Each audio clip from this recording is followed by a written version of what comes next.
Di na muling narinig pa ang lagaslas ng agos ng tubig.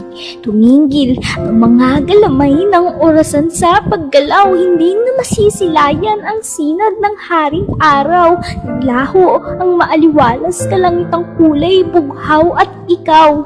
Oo, ikaw ay nakabuluktot sa isang madilim na sulok. Rumaragasa mula sa lagusan ng mga mata ang luha, ramdam ng kapaligiran, ang kalungkutang iyong nararamdaman at wala kang ibang marinig kundi ang nakabibing ingay ng katahimikan. Nahulog ka mula sa malalim na balon at ang mga inaakala mong sa'yo nasasakit ay tila naglaho sa loob ng isang saglit. Unti kang lumulubog at walang ni isa man sa'yo ang lumapit. Hindi mo alam kung paano ka makababangon at nagtatanong ka kung kanino kakapit. Kay pait, hindi mo ni minsan ito ninais. Wariin mo ito ay isang malaging na panaginip mula sa makamamatay na bangungot. Walang ibang gigising sa'yo kundi ikaw mismo.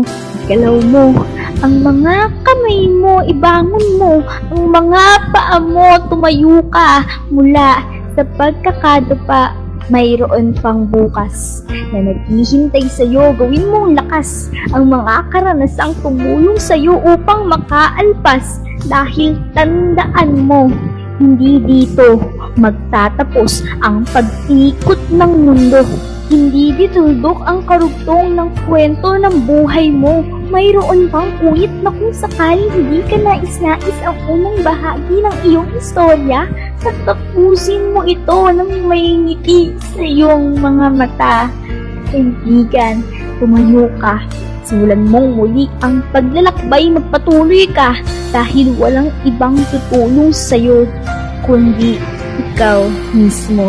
Ang hangganan ng taong ito ay ang pasimula ng bagong yugto. Sa dulo ng bahaghari ay may palayok na puno ng ginto. Muling mamamasdan ang nakasisilan na liwanag ng haring araw. Ang kahapon ay lumipas na. Ang bukas ay harapin mo ng may sigla, dahil ito ang pasimula ng bagong yugto at kabanata.